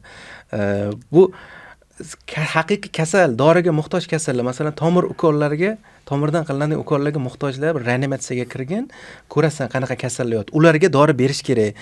Unaqa holda emas bolang, shart emas bu dori deb tushuntiramizda. Avvalo o'sha shuni o'zini qobig'idan chiqib, o'zi qilayotgan ishlarini tashqaridan turib o'ziga bir nigoh tashib, xulosa qilish ham katta ahamiyatga ega ekan. O'tgan yil komandirovkada ishladim. Bir ota-ona taxminan 17-18 yoshli bolasini olib kelyapti. Qo'lida boya aytganingizda bitta papka. Hamma analiz, MRT, MCKT har xilidan bor. Keling, nima shikoyatingiz bor? Shikoyat yo'q, doktor, bitta ko'rib bering. Balkim sizdan chiqib qolar muammo. Muammo izlagandan keyin kulgilida. Sizdan chiqib qolar deyapti. Nima bo'lyapti? Bilmadim. Qanaqadir sog'lom emasda bolam. Keyin ko'rdim. Keyin bolani o'zi bilan suhbatlashdim. O'g'il bola edi. Bolani o'zimga tortib, qobig'ini ochib, ko'pincha shunaqamanki, kasallar bilan iloji boricha yaqin muloqotda bo'lishga harakat qilaman. Bola bilan gaplashdim, xuddi akasidek gaplashdim. Ota-onasi uzoqroqda turibdi, men yaqin oldiga borib, sekin gapiryapman. Nima bo'lyapti o'zi? Erkakchasiga mana qilaylik, nima unday desam, yoshligida bo'ladigan narsa, bitta qiz bilan yaxshi ko'rishgan, endi uni umuman boshqaga bermoqchi. Mana shunaqa oddiy muammoda, arzimaydigan narsalar, yoshlikda bo'ladigan, o'tib ketadigan narsa. O'sha narsani ota-onasiga ayta olmagan, aytishga ota-onasi ruxsat ham bermagan, so'ramagan hamda. Qo'yib ham bermagan, aytishga imkoniyat yaratib bermagan.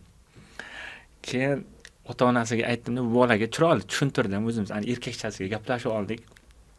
Ota-onasiga aytdim, bola sog'lom, buni hech qanaqa doktorga olib yurmanglar, vrach yurmanglar. Uylantirish kerak deb deymi? Sizlar o'zingizlarni davolatib olinglar. To'g'ri podxod. Keyingi yana bitta muammoyimiz bor. Uyqu. Abituriyentlar nafaqat ta'lim sohasida yurganlar, bunaqa tayyorgarlikda yurgan, ishlaydiganlar, tadbirkor, qaysidir kasb egasi, mutaxassis xodimlarda ham kuzatiladigan eng katta muammolardan biri uyqu bilan bog'liq buzilishlar. Uyquni yetarlicha bo'lmasligi, uyqu normasi o'zi nima, yetarlicha uxlamaslik qanaqa muammolarga olib keladi. Mana shu haqda ham bir fikrlab bersangiz, ayniqsa ko'p o'qib, ko'p ishlab, kam uxlaydiganlarga tegishli bir qanaqa tavsiya bersak bo'ladi.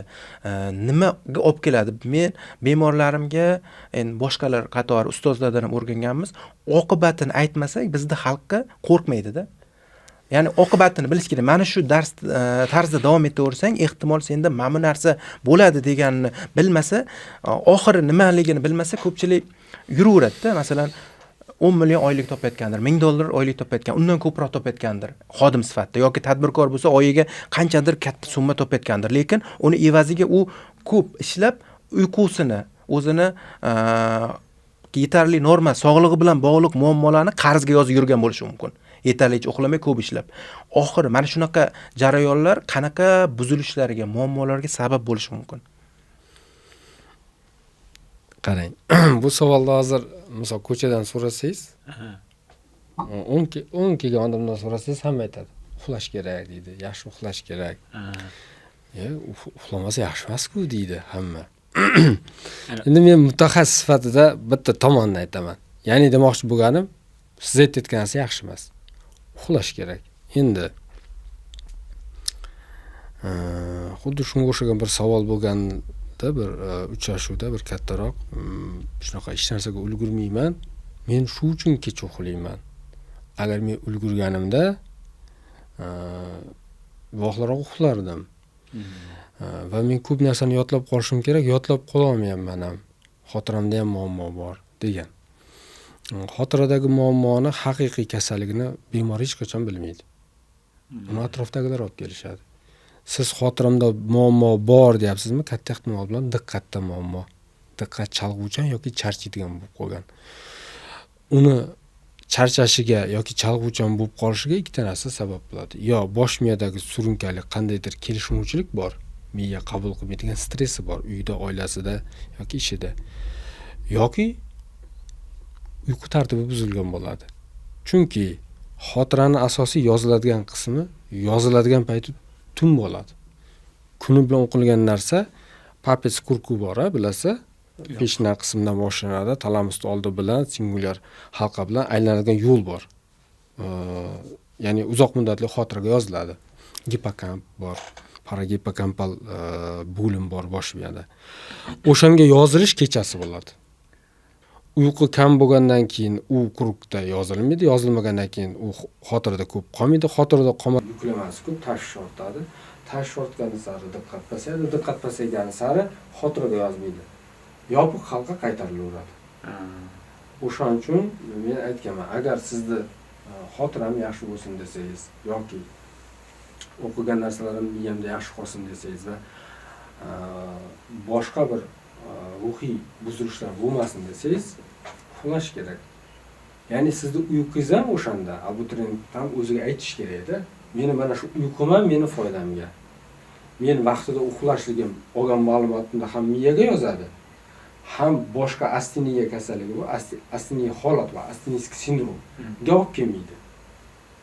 Vaqtida uxlash mana shu ikkita narsaga foyda keltiradi. Yoki mana shu ikkita narsani muammosini vaqtida uxlash hal qiladi. Uyqu ham aslida yashashning bir qismi. Shunaqa ruhlantiruvchi, motivatsiya beruvchilar bor-da.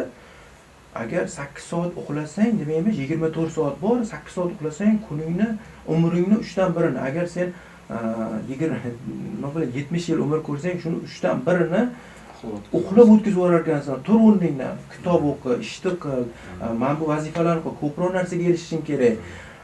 Shunaqa maqsadlaringga erishish, shunaqa ruhlantirishadi. Aynan argument sifatida taqqoslash shu uyquni oladi. Uyquni ko'p uxlab o'tkazib. Bu qanchalik to'g'ri? Juda ko'p biz hurmat qiladigan odamlardan ham eshityapmiz, shifokor bo'lmagan. Taniqli odamlar ham aynan uyquni shunaqa qilyapti. Lekin bu yerda bilish kerak, mutaxassis sifatida biz vazifamiz, bu podkastdan ham asosiy vazifa shuni eslatib o'tish, to'g'rimi? Nimalar kutib turibdi masalan bunaqa motivatsiya o'zi qanchalar ishonchli qilsa bo'ladimi? Tarixan o'zi kimdirlar kam uxlagan buyuk shaxslar ham bor deyshadi.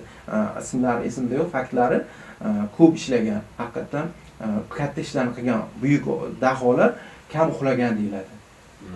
Bu o'zi bu gaplarda qanchalik jon bor?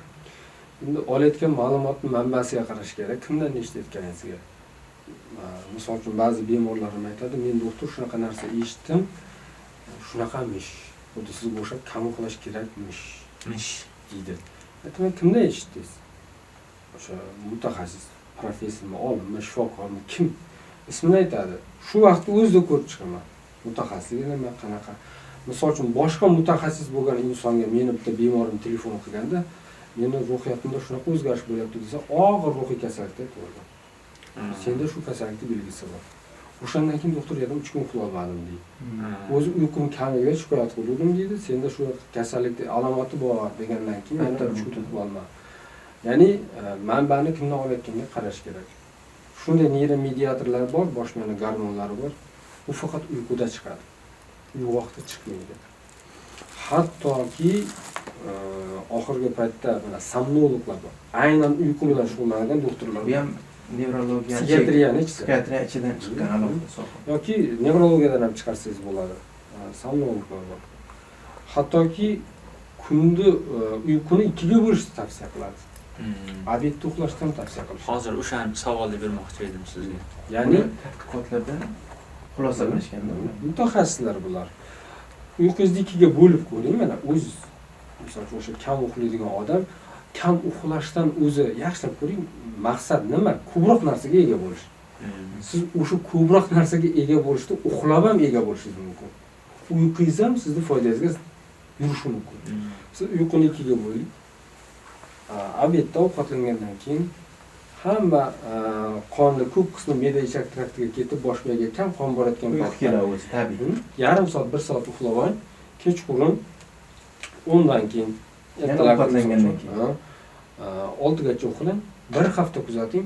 Hech qaysi shifokor, hech bir boshqa bir mutaxassis gapini eshitish kerak yo'q. O'zingizga amaliy bilib olasiz. Bu uyqudan foyda bor ekan deb. O'zimiz ham, misol uchun bilsangiz, navbatchilik turamiz-ku.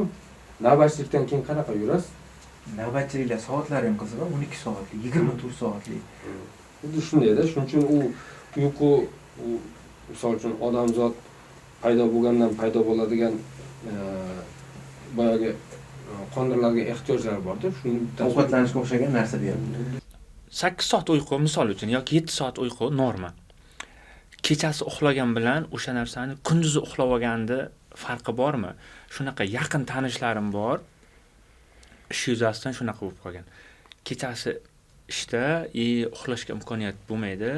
Birinchidan rejimdan ham chiqib ketgan, kechasi uxlamaydi. Ertalab soat 8-9 dan keyin uxlanadi, obeddan keyingacha. Farqi bormi ikkalasini? Unda qarang, farqi borda bir narsani yana baribir ozgina ilova qilib ketish kerak-da.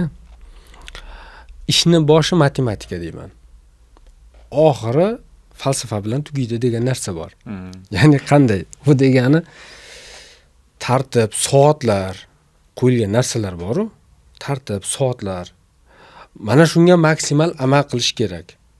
Va sohamizda ko'ramiz. Isключение, bir istisno holatlar bor. Bo'lishi mumkin boyagidek bir tarixda kam uxlagan insonlar, bo'lishi mumkin bir olimlar hozirgi zamonda ham kam uxlaydigan. Ular istisno. Ular o'lmadi-ku shular deb prosta istisnolarni misol qilmaslik kerak demoqchisiz. Yashang. Umumdan olinadi statistika. Boy ham bir suhbat bo'ldi, aytayapti. Bittasi chiqdi, davolanib chiqqan ekan, zo'r bo'lib ketibdi deb aytdi. U o'zi yaxshi bo'lib ketgandir. Lekin u o'ziga o'xshagan 10 ta, 20 ta, 100 ta odamni ko'rmagan-ku. Bitta odamning gapi shunday podkastga chiqib ketib qoladi-da, uni gapi mezonga aylanib qoladi. Mezon ko'pchilikdan olinadi. Kam uxlab natija bergan inson bo'lishi mumkin, uni inkor qilmaymiz. Lekin umum vaqtida uxlash kerak. Endi kechasidan uxlamasdan kuni yurgan sharoit, taqozo, oilaviy holat bo'lishi mumkin. Lekin biz tavsiya bermaymiz. Kunlar o'tadi, buni hisobi bo'ladi. Hammasini to'laydi. Vaqtida chiqmagan dopamin, vaqtida chiqmagan serotonin, vaqtida chiqmagan noradrenalin yillar o'tib organizmdan quvvat qochgandan keyin o'z aksini beradi. Nima uchun senil demensiyalar ko'payib ketyapti? Qarilik demensiyalari. Ba'zan ko'rib qolib hayron qolaman. Qarish, yaxshi qarish ham hammaga emas. Juda ayanchli bo'ladi. Odam xotirasi ketsa va o'sha odam surishtiring, xavf omillarini topasiz. Shulardan bittasi aytadi, bu odam deydi, paytida rosa qattiq ishlagan deydi, uxlamagan deydi. Qanaqadir tashkilotda ishlagan deydi. Nagruska katta bo'lgan deydi-da. Shuning uchun mayli, iloji boricha insoniy omil bo'ladi, har xil sharoit bo'ladi. Lekin o'sha holatda qolib ketmaslikka oddiy uyqu moyisini ham joyiga qo'yishga, kamida o'sha qilayotgan ishi xatoligini bilib turishi kerak u. To'g'ri qilyapman deb yuravermaslik kerak demoqchisiz.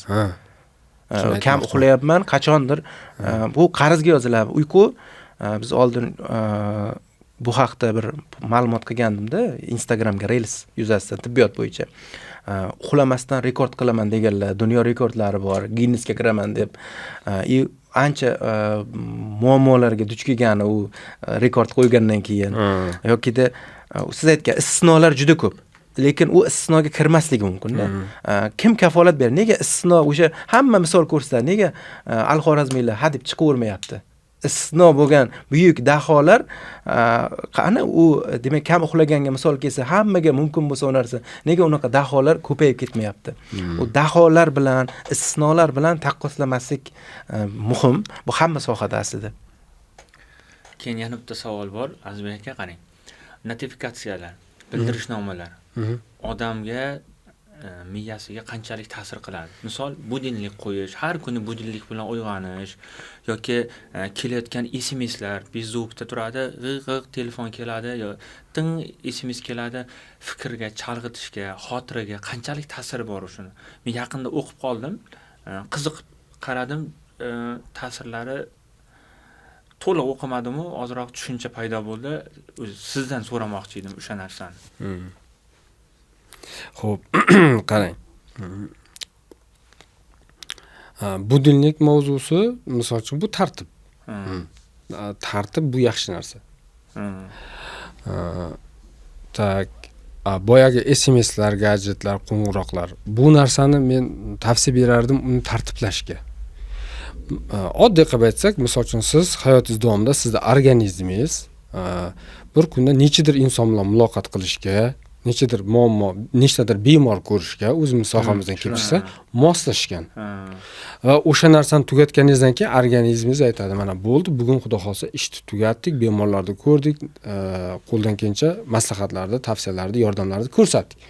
Tugagandan keyin o'sha bundan necha kilometr uzoqdagi odam birdan paydo bo'ladi konsultatsiyangizda, onlayn tarzda ham. SMS paydo bo'ladi. Qayerda turgan inson u o'zini vaqtiga, bo'sh vaqtiga qarab turib sizga qiladi. Sizni bo'sh vaqtingizda, tugagan energiyangizda, sizni rejangizga qaramasdan. Bu narsa o'z-o'zidan nagruzka, ishdan keyingi ish, oddiy qilib aytganda.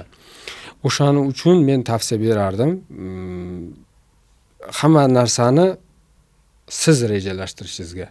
Telefoningizda ham, qo'ng'iroqlaringizda ham, ijtimoiy tarmoqlaringizda ham. Ana o'shalarga boyagi belgichalar qo'ysangiz arziydi. Ya'ni nechadir soatdan keyin shu soatgacha men falon ijtimoiy tarmoqda bo'laman, undan keyin falon ma'lumotni shu ijtimoiy tarmoqdan izlayman. Shu vaqt davomida men SMS qabul qilaman, shu vaqt davomida men SMS ga javob bermayman. Time management degan narsa. Men qo'ng'iroqlarda qabul qilaman, shu vaqtda men qabul qilmayman. Men 24 soat ixtiyor degan lor bo'lolmayman. Bo'ling, uzoqqa bormaysiz. O'zimda hayotim ham bor. Albatta, degan narsa. Sizni boshqa majburiyatingiz ham Shunaqa bor. bemorlar bo'ladi. Balkim to'g'ri ularda ham og'ir holatdir, lekin ayrimlarni og'ir bo'lmagan holatlarda ham juda ko'p bo'ladi. Kechasi soat 1 yoki 2 telefon jiringlaydi. Uxlayapsiz, telefonni o'chirish yodingizdan chiqib ketdi.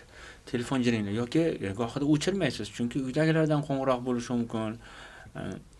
Telefon keladi, ko'tarmaysiz. Bitta telefon keladi, ikkinchi keladi, uchinchi keladi. Tinchlikmikan deb ko'tarasiz.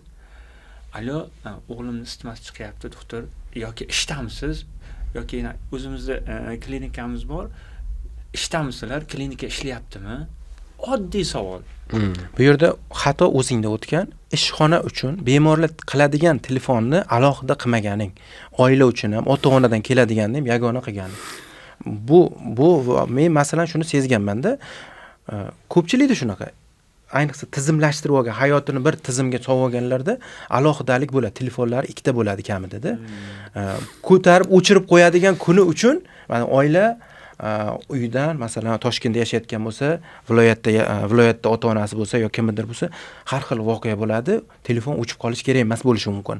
Lekin men bemorlar boshida men o'shanaqa bemorlar sen aytgandek kechasi telefon qiladiganlar ko'p bor.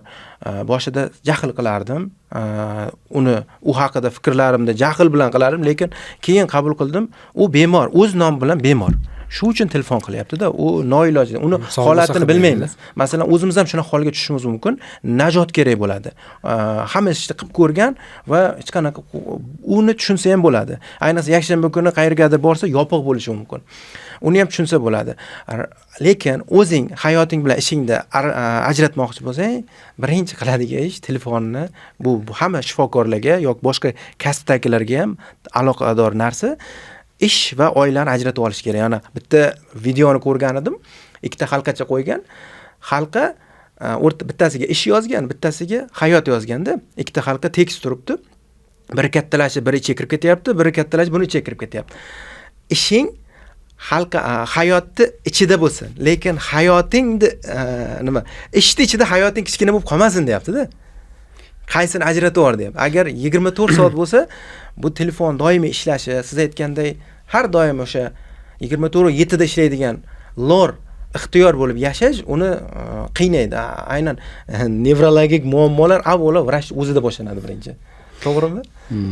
Hozir shu joyga bir alternativ savol beraymi sizga? Berib ko'ring, qiziq. U telefonni bemorlar uchun alohida tutib o'chirib qo'yish bemorlarga nisbatan hurmatsizlik emasmi? Hurmatsizlik, lekin biz hammani ham birdek ko'nglini ololmaslik degan tushuncha bor-ku, hammaga ham birdek yoqib bo'lmaydi. Unda boshqacharoq qilib aytsak, Va men uzoqroq ishlashni istashim mumkin. Tanishingiz doktorda telefon qilyapsiz, telefoni o'chik. Shunaqa holatlar bor, shunaqa tanishlarim ham. Telefonni ko'tarmayaptimi? Bo'ldi, u spiskada haligi mumkin bo'lgan yordam olishingiz mumkin bo'lganda yo'q bo'ladi-da, iloji yo'q. Uni boshqa o'zingizdan kecha yuboriladi deydi-da. Yo'q, mana uni voqelikni qabul qilmay boshqa ilojim yo'q. Telefonni o'chiribdimi? Hech qanaqasi bog'lanib bo'lmadimi? Bo'ldi, boshqa alternativ yo'llarni izlash kerak. Boshqa yo'l yo'q. Stress qilib, jahl chiqib, uni ham o'rnida tushunsa bo'ladigan g'olib. To'ppa-to'g'ri yondashuv. Bu yerda men shu sizning gapingiz noto'g'ri demoqchi emasman. Shunaqa savol tug'ilishi mumkin. Situatsiya bo'lishi mumkin bo'lgan holat. Misol uchun tomosha qilayotgan odamlarda shunaqa savol paydo bo'lishi mumkin-da. Men shu qo'shimcha qilmoqchi edim. Gapingiz to'g'ri. Hamohanglikda ketish kerak-da. Ya'ni siz bemorni faqat lor stolida yoki kabinetingizda emas, undan keyin ham shunday shifokor sifatida siz unga shunday bir yo'l qilingki, podxod qilingki, u o'sha shifokordan undan keyin ham tarbiyalansin. Ya'ni qandayki, to'ppa-to'g'ri. Shifokorga murojaat qilish, tundasi telefon qilish, bizning ish vaqtimiz belgilanmagan. Baribir qo'ng'iroq qilishadi. Bizda hattoki sohamiz ham belgilanmagan. Men misol uchun psixiatr yoki psixoterapevt, nevropatolog emas, menga ginekologist ham doktor deb bilishadi. Yashang. Ayniqsa viloyatda hamma xalat kiydingizmi, doktorsiz. Doktor. Bizda misol uchun sohamiz belgilanmagan. Biz har qanday vaqtda, har qanday yordamga bizning qo'limiz ochiq. Biz har qanday vaqtda yordam beramiz va o'sha inson omilini hisobga olgan holatda bizda ham ba'zan qabul qila olmaydigan vaqtimiz, charchagan vaqtimiz, oilaga ajratgan vaqtimiz bo'lishligini bemorga to'g'ri tushuntirib qo'yish kerak. Misol uchun men aytaman, misol obeddan keyingacha telefon qilsangiz deyman, men ko'tara olmasligim mumkin, hamshirada bo'ladi telefon. Juda zarur ishingiz bo'lsa SMS yozasiz. Qo'ng'iroqlarga men asosan obeddan keyin 6-7 larda javob beraman. O'sha vaqtda qo'ng'iroq qilsangiz, men bevosita aytishim mumkin. Ijtimoiy tarmoqlarga yo men kechasi soat 10 gacha yoki ozonda 4 va 5 larda javob yozaman deyman. Boshqa payt topolmasangiz, tusha olmasangiz yoki SMS yozsangiz javob kelmasa, siz to'g'ri tushuning. Xafa bo'lmang, hali kibrlanib ketibdi, yo bu doktor shunaqa. 24 soat 7 ishlay olmaymiz. 24-7 ishlasak uzoqqa bora olmaymiz. Deysiz, bemor shunaqangi to'g'ri tushunadi. To'g'ri tushunadi. Uzr so'raydi. Odatda bunaqa holatlar bo'lgan, uzr so'raydi, to'g'ri tushunadi, to'g'ri qabul qiladi. Lekin baribir 5 qo'l barobar emas, har xil tushunadigan ham bor. O'sha qo'ng'iroq qilganingizda ko'tarmadimi yoki telefonni o'chirmi? Demak, hozir yordam bera olmaydigan vaziyatda alternativ boshqa variantingiz o'rasi 24 soat tez tibbiy yordam. Hozir bemorlarimga shu narsani yo'lga qo'yganman. Telefon iloji boricha telefon qilmanglar. Telegramdan, hozir Telegram ijtimoiy tarmoq hammada bor. Telegramdan chiqinglar. Vaqtim bo'lishi bilan javob atvet qilaman.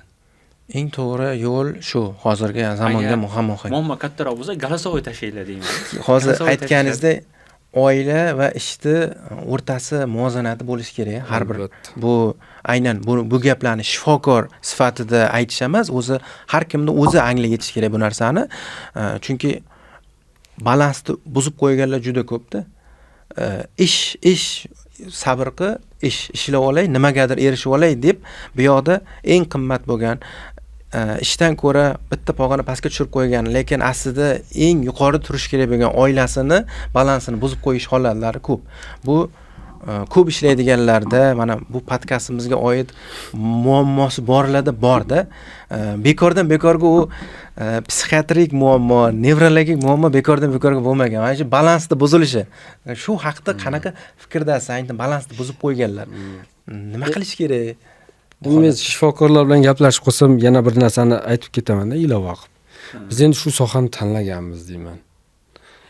Shifokor sohasi shunday, ozgina nima desam ekan, ozgina g'ayrat talab yoki yonmasang yoritmaysan deyman-da. Mehnat qilasan, ozgina qiynalasan, ozgina insonlar seni noto'g'ri tushunadi. Hattoki sen to'g'ri yondoshsang ham shu yaxshi qaramadi deb ketishiga ham rozi bo'lgan insonlarimiz deyman. Shifokorlikni boshqa sohalardan farqi shu. Ozgina baribir bizga ozgina yuklama bo'lishi tabiiy. Shifokor o'zi baribir shunday bo'lishi kerak. Va boyagi balansni ham qo'ldan kelgancha ushlash kerak. baribir shifokorda insonparvarlik ozroq bo'lishi kerak. Xuddi shunday. Mehribonlik. Boshqa iloji yo'q. Aytaman, yonmasang yoritmaysan. Yana nima savollarimiz bor? Imtihondan yiqilishdan ko'ra aslida bu narsa xavfliroq. Bu videoyimizni boshida mana shuni gapiramiz. Ya'ni abituriyentlarga bitta eslatmada mutaxassis sifatida boshlanishi, ya'ni ular bilishi kerakki, imtihondan yiqilish ular uchun og'riq emas. Imtihondan yiqilish bu eng katta muammo emas. Aslida imtihondan yiqilishdan qo'rqaman deb yashash, doimiy xavotirda yashash qanaqa muammolarga olib kelishini anglab yetish kerak. Yuqorida bu haqida gaplashdik. Buzilishlar, har xil muammolar, erta qayta tiklanmaydigan ham muammolar bo'lishi mumkinmi? Qanaqa masalan? Bitta bemor misolda aytish mumkin. Bir bemor bor, tayyorlanyapti o'qishga, yaqinda imtihon topshiradi, IELTS olgan, katta ball, yana sifr topshirar ekan hozir. Imtihon oldi ball to'plash, deyarli yuqori natijaga erishib bo'lgan. Deyarli Jamshid Normatov qiziqchilik qiladi-ku, kampirlar chiqib, pashti o'tib qolgan deydi-ku. Pashti talaba-da. Pashti talaba. Lekin qo'rquv shunaqa balandki, men shuncha narsaga erishdim. U hatto erishgan narsasidan ham qo'rqyapti-da. Men deydi shuncha narsaga erishdim. Ito talaba bo'lmay qolsam tamom sharmandam chiqib ketadi meni deyapti qiz bola. Va o'sha hadik bilan yurish davomida bemor qilib menga olib kelishyapti. Mana qiz uxlamaydi, uyqusi yaxshi emas, ishtahasi yo'qolgan, nima yesa qayd qilyapti. Biz media-ichak doktori gastroenterologga olib kirdik, tekshirdi, hech qanday tanasida o'zgarish yo'q. Qoni toza, o'zisi toza. Aytishdiki, psixonevrologga olib kiring deb. Yumshoq qilib aytishgan, psixonevrolog. To'g'ri, psixiatriya va nevrologiya. Suhbatlashish davomida shu narsa ma'lum bo'ldiki, hadik juda kuchli. Aytib, tayyor talaba bo'lay degan joyda institutga emas, shifoxonaga ketadigan bo'lib qolibsiz-ku singlim. Ozgina ishladik, ozgina suhbatlashdik. Dori ham shart emas. Ozgina boyagidek переубеждение, mezonlarda tushirdik. Ya'ni qo'zg'alish zonasi tushadi. Ozgina o'zini erkinroq his qildi, atrofni sal ozgina ko'rdi, bir marta yo ikki marta kursga keldi suhbatga. Bo'ldi, tinch. Agar shu bemor shu ketishda agar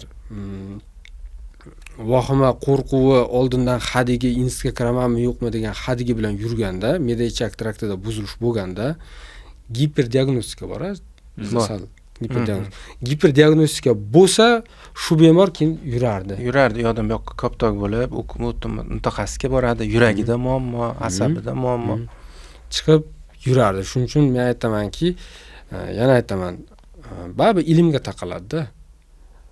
Oldingizda turgan muammo. U xoh o'qishga kirish bo'lsin, shifokor bo'lsa, uni oldidagi bemor bo'lsin yoki hayotiy muammo bo'lsin, uni yaxshilab o'rgansangiz, har tomonlama o'rgansangiz, shu erishmoqchi bo'lgan narsangiz haqida, ya'ni u muammo haqida sizda to'liq fikr bo'ladi. Siz qancha u muammoni har tomonlama bilsangiz, sizda A, B, C, D, E, F, G variant paydo bo'ladi. Bemorda variant ko'paygan sari ozgina xotirjamlik bo'ladi. U o'xshamasa bu o'xshamasa bu o'xshamasa bu degan unda variantlar bo'ladi. Ichkaridagi qo'zg'aluvchanlik tushgandan keyin, o'z-o'zidan vahima qo'rquvlar ketgandan keyin xotiralar joyiga kelib, uyqu ham joyiga keladi. Va o'zini mehnatiga yarasha talaba bo'ladi. Va bir narsani gapirsangiz gap ochilib ketaveradi-da. Keladi, o'quvchilardan so'rayman. Eng yaxshi baho nechi? Eng yaxshi baho 5, 4 va 5. Yomon baho nechi? 2, 3. Men so'rayman. 5 bilan 4 yomon tomoni bormi, yo'qmi? Nima deb o'ylaysiz? Deyman. O'ylanib turadi, 5 bilan 4 nima yomon tomoni bor deydi. 2 bilan 3 da yaxshi tomoni bormi deyman. Yo, 2 bilan 3 da nimasi yaxshi deydi. To'g'ri, umuman olganda to'g'ri. Lekin 5 bilan 4 da, ayniqsa 5 da sal yomon tomoni bor. 5 olgan kuningiz siz o'sha mavzuni o'qimaysiz. 5 olaverganingiz sari siz o'sha fanni men yaxshi bilaman deb o'ylaysiz. Zeroki sizga 5 qo'yayotgan odam, o'qituvchi uni nazarda 5 ga olasiz. Balki asli boshqa o'qituvchini nazarda 5 ga olmassiz. Va siz 5 olganingizdan keyin sizda o'z-o'zidan g'urur paydo bo'ladi, zo'r o'qiyman deb. Siz u mavzularni qayta o'qimaysiz. Menda shunaqa bo'lgan hayotiy misol, maktabda o'qib yurgan paytimizda kimyo, biologiya-yu bizning sohamiz endi abituriyentlik litseyga kiradigan bosqichmiz 9-sinf. Hammasi 5 olib yurib, eng a'lochi, bu fanlarda eng yetakchi deb his qilgan odam akademik litseyga kirib, Qarshidagi ilk nazorat ishida o'zimni qanaqa darajadaligimni, hech narsani bilmasligimni anglaganman. Birinchi stress o'shandan bo'lgan. Shuncha vaqt qilganimiz, shuncha vaqt olganimiz, shunchaki o'sha siz aytgandek kimnidir naznida bo'lgani. Lekin boshqalarni naznida bo'lish uchun atrof muhitda o'zimdan ko'ra kuchlilar borligini his qilganimdan keyin taqqoslashga mumkin bo'lgan. Ana endi keyin aytaman. Ikkini yomon, yaxshi tomoni bormi? Ikkini yaxshi tomoni shuki, u sizda bir siltaydi. O'zingga ke deydi ixtiyor. Shokdan to'kirgandek bo'ladi. O'zingga ke deydi, kitobingni o'qi deydi. Jasur, sen 5 olaman demagin, sen kitobingni qayta o'qi deydi. Siz 2 olgan kuningiz kitobingizni boshqacha o'qiysiz. Ozgina o'zingizga keltiradi, osmondan sal yerga tushirib qo'yadi. Ikkini bu yaxshi tomoni. Foydasi bor ekan. Eng yomon joydan ham yaxshi narsa topsa bo'ladi.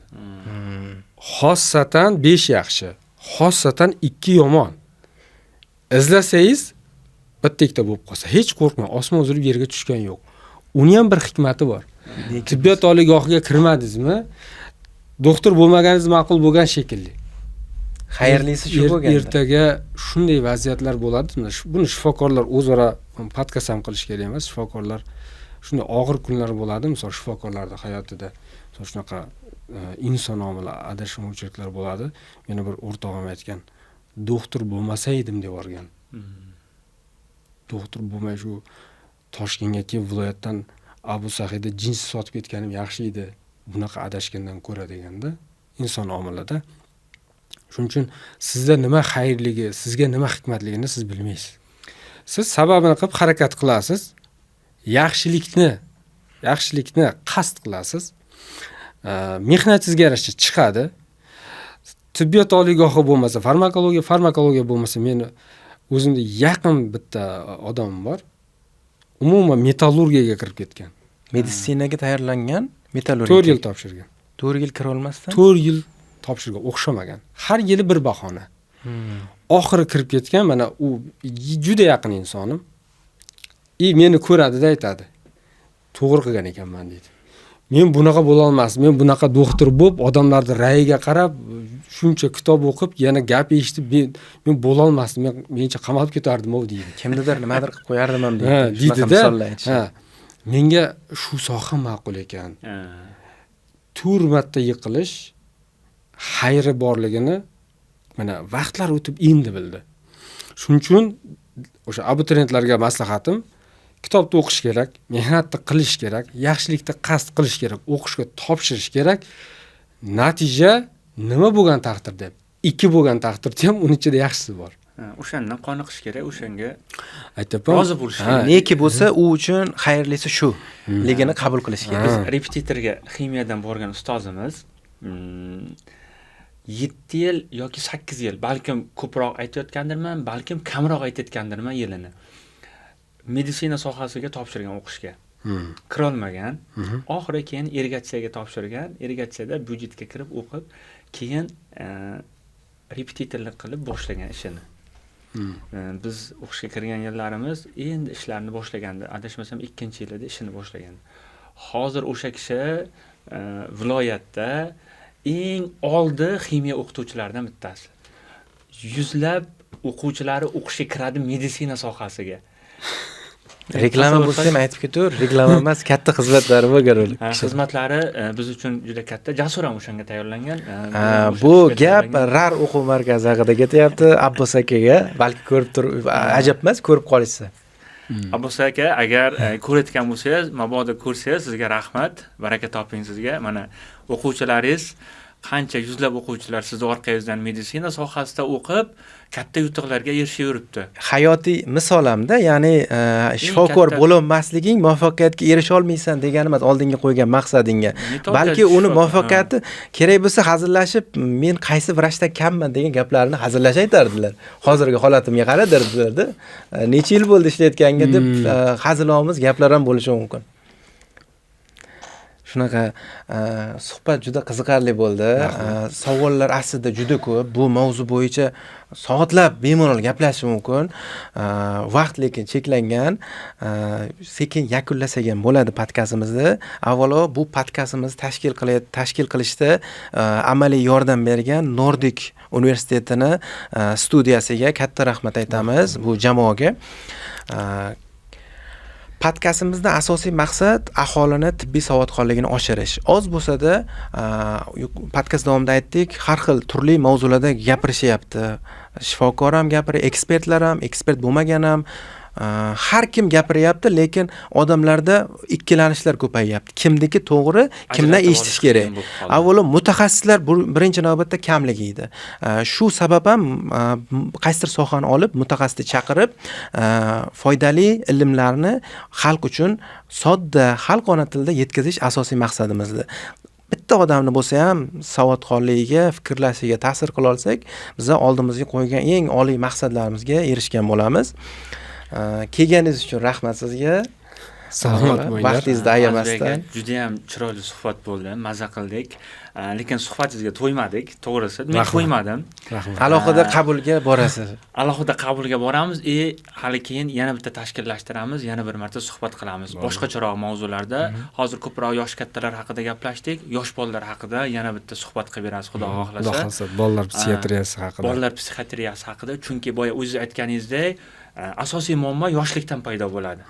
O'sha yoshlikdagi yechimini qilinsa, katta bo'lganda, xudo xohlasa, u kishida muammolar bo'lmaydi. Auditoriyadan ham agar savol bo'lsa, yig'salaringiz, bolalar psixiatriyasiga aloqador.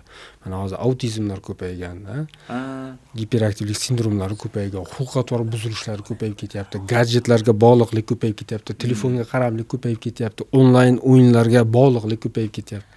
Mana psixiatriya yuzasidan qanaqa savollaringiz bo'lsa, yosh bolalarga oid bizga aloqaga chiqing yoki savol yo'llang. Imkon qadar o'sha savollaringizni yig'ib yana bitta podkast, suhbat tashkillashtirib beramiz Azizbek akam bilan. Keyingi sonlarda qanaqa mavzuda suhbat qilishimizni, podkast tashkil etishimizni istasangiz, izohlarda yozib qoldiring. Ko'rib chiqamiz, inobatga olamiz. Barchaga rahmat. Podkast zo'r bo'ldi. Xudo xolasa manfaatli bo'lishidan umidvormiz. Qanaqadir bu podkast davomida siz xalqimiz uchun aytishingiz kerak bo'lgan, o'zingizni bilishi kerak bo'lgan qanaqadir narsalar qolib ketgan bo'lsa yoki tavsiyalar, fikrlaringiz bo'lsa, aytsangiz bo'ladi bemalol. Endi nimani aytsak endi xalqqa aytadigan narsa ko'p, qarang. Aytmoqchi bo'lgan narsam ruhiy salomatlik tanani salomatligidan kam narsa emas. Ruhiy salomatlikka e'tibor berish kerak. Va ruhiy salomatlikni tavsiya berardim, hamma insonga topshirmaslikni. Uni o'z mutaxassisiga topshirish kerak. Va ikkinchi aytmoqchi bo'lgan narsam, ba'zan ruhiyatda bo'layotgan o'zgarishlar ba'zan bemor uchun oshib bo'lmaydigan tog'dek ko'rinadi, muammolari. Lekin mutaxassisga u arzimagan qiyinchilik xolos. Chunki u juda katta bo'lmaydi. Mutaxassis unga to'g'ri yo'nalish bersa, hech qanday dori-darmonlarsiz ham chiqib ketish mumkin. Shuning uchun ruhiyatda bo'layotgan o'zgarishlar bo'lganda, misol uchun mutaxassisga murojaat qiling. Va mutaxassis ba'zan siz o'ylamagan tomondan juda ham yengil yechimlar topib berish mumkin. U muammodan qisqa muddatda arzimagan bir usullar bilan chiqib ketish ham mumkin. Men shuni misol uchun tavsiya qilardim. Yana bitta kichkinagina ilovacha, psixiatr mutaxassisdan qo'rqish kerak emas. Psixiatr degan so'zdan qo'rqish kerak emas. Mana shu narsani aytyapsiz. Psixiatr faqat jinnilar bilan shug'ullanmaydi. Qo'pol qilib aytganda, psixiatr eng yengil stress, ruhiy buzilishlar bilan shug'ullanadigan mutaxassis. Vaqtida mutaxassisga murojaat qilish, to'g'ri diagnostika va juda yengil davo aslida. To'ppa-to'g'ri, xuddi shundayda. Agar podkast davomida bo'layotgan suhbatlar, berilayotgan ma'lumotlar sizga manfaatli bo'layotgan bo'lsa, like bosib, bizning qilayotgan ishlarimizda qo'llab-quvvatlang.